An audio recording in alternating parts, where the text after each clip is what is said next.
Hey guys, Dr. Mike here. We all know eating our fruits and veggies is important for a healthy lifestyle, but did you know that not all vegetables are created equal, especially when it comes to managing diabetes? That's right, some vegetables can actually sabotage your blood sugar control. Managing diabetes starts with making the right dietary choices. You gotta be careful about what you eat, and that includes some surprising vegetables. So, in this video, we're diving deep into the top 10 vegetables that diabetics need to be cautious of. Stay tuned because this information could change the way you eat forever. First up, we have a vegetable that's a staple in many diets, the potato. Now, potatoes themselves aren't inherently bad, but they are very starchy. And starch, my friends, is basically a chain of glucose molecules. When you eat potatoes, your body breaks down that starch into glucose, leading to a rapid rise in your blood sugar levels. Now I know what you're thinking, but Dr. Mike, what about sweet potatoes? They're supposed to be healthier. Well, hold on a second, let's move on to chapter 2 and find out if sweet potatoes are really a better option for our diabetic viewers. Don't click away. Alright, so we're back, and it's time to address the sweet potato situation. Sweet potatoes are often hailed as a healthier alternative to white potatoes, and for good reason. They are packed with vitamins, minerals, and fiber, making them a nutritious choice for many. While sweet potatoes do offer more nutrients than their white counterparts, they can still be a bit tricky for diabetics.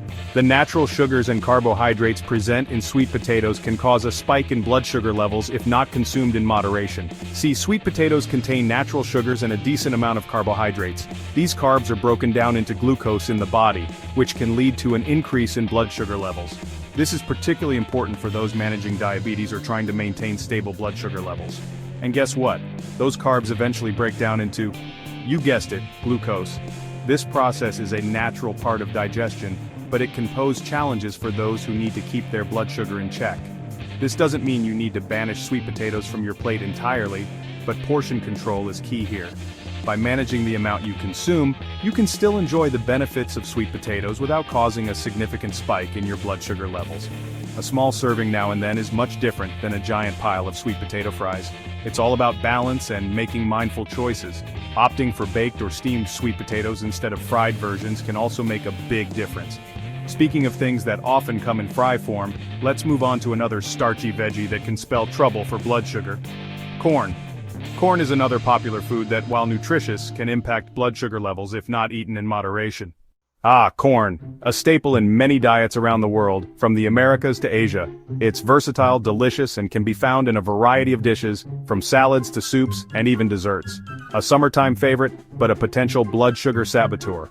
While it's hard to resist the allure of grilled corn at a BBQ, it's important to understand how it affects our bodies. Here's the deal. Corn is relatively high on the glycemic index, GI. This means that it can cause a rapid increase in blood sugar levels, which is something to be mindful of, especially for those managing diabetes or insulin resistance. The glycemic index measures how quickly a food raises your blood sugar level. Foods are ranked on a scale from 0 to 100, with higher values indicating a faster rise in blood sugar, and foods high on the GI scale can cause those dreaded blood sugar spikes. These spikes can lead to a quick burst of energy followed by a crash, leaving you feeling tired and hungry again soon after eating. Now, corn does have some nutritional value, including fiber, vitamins, and minerals. However, for those watching their blood sugar, it's best to enjoy it in moderation. Balancing it with other low GI foods can help mitigate its impact. And by moderation, I mean a small serving here and there, not an all-you-can-eat corn on the cob situation. Think of it as a treat rather than a staple. Up next, we're talking about a tiny vegetable that can pack a big carbohydrate punch: peas. These little green gems are often overlooked, but they have their own unique impact on blood sugar levels. Stick around to learn more. We'll dive into the glycemic index of peas and how they fit into a balanced diet. Chapter 4. Peas, small but mighty carbs. Don't let their size fool you, those little green peas can impact your blood sugar levels.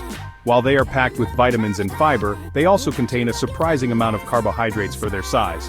And remember, those carbs can eventually convert into glucose in your bloodstream. This doesn't mean you need to swear off peas entirely, just be mindful of your portion sizes and consider balancing them out with lower carb veggies on your plate. Speaking of balancing, let's talk about another colorful veggie that requires a balanced approach: beets. Chapter 5. Beets, the sweet surprise. Beets. They're vibrant, they're earthy, and they can be a bit sneaky when it comes to blood sugar. Beets get their natural sweetness from sugars like sucrose and glucose. While these sugars are naturally occurring, they can still contribute to blood sugar fluctuations, especially when consumed in large amounts. So, enjoy beets in moderation, and maybe skip the sugary beet juice. Up next, we're talking about a popular snacking veggie that can be deceiving: carrots. Stay tuned to find out why. Chapter 6. Carrots, healthy in moderation. Carrots. They're crunchy, they're versatile, and they're often touted as a healthy snack. But here's the thing, carrots contain natural sugars, primarily in the form of sucrose. Now, a small carrot here and there isn't going to derail your blood sugar control. But when you start munching on carrots throughout the day, or consuming them in large quantities, those sugars can add up. And if you're cooking carrots, be mindful of added sugars in glazes or sauces. Speaking of cooking, let's move on to another vegetable that's often roasted, mashed, or pureed: butternut squash. Chapter 7. Butternut squash, the carb-heavy comfort food. Butternut squash. It's creamy, it's comforting, and it's unfortunately another vegetable that's relatively high in carbohydrates. Don't get me wrong, butternut squash is loaded with vitamins and fiber, but those carbs can have a significant impact on blood sugar levels, especially when consumed in large portions. So enjoy butternut squash in moderation, and be mindful of added sugars or syrups if you're using them in recipes. Up next, we're tackling a festive favorite that can be a bit tricky for diabetics: pumpkin. Don't go away. Chapter 8. Pumpkin, the festive sugar trap. Pumpkin spice lattes, pumpkin pies, pumpkin everything. Fall is in the air, and with it comes an abundance of pumpkin-flavored treats. But here's the thing, pumpkin, while delicious and festive, can be a blood sugar saboteur. Pumpkin contains natural sugars and a decent amount of carbohydrates. So while a little pumpkin puree in your oatmeal or a small slice of pumpkin pie might be okay occasionally, it's important to enjoy pumpkin treats in moderation. Speaking of moderation, let's move on to another root vegetable that requires a balanced approach: parsnips. Chapter 9. Parsnips, the sneaky sugar root. Parsnips. They resemble carrots but have a slightly sweeter, more licorice-like flavor. And while they offer some nutritional value, parsnips are higher in carbohydrates compared to other root vegetables. Those carbs can lead to blood sugar spikes, especially when consumed in large quantities. So, enjoy parsnips sparingly, and be mindful of how they fit into your overall carbohydrate intake for the day. And last but not least, let's talk about a starchy vegetable that often masquerades as a fruit: plantains. Stay tuned for the grand finale. Chapter 10. Plantains, the banana's starchy cousin. Plantains. They look like large bananas, but their starch content is much higher, and remember, starch breaks down into glucose in the bloodstream, which can lead to blood sugar fluctuations. While plantains offer some potassium and fiber, they're best consumed in moderation by individuals managing diabetes. So, there you have it, folks. Those are the top 10 vegetables that diabetics should avoid or limit to maintain healthy blood sugar levels. Now let's wrap things up with some key takeaways. Outro: choose your veggies wisely. Remember, managing your blood sugar is a lifelong journey, and it all starts with making informed choices about what you eat.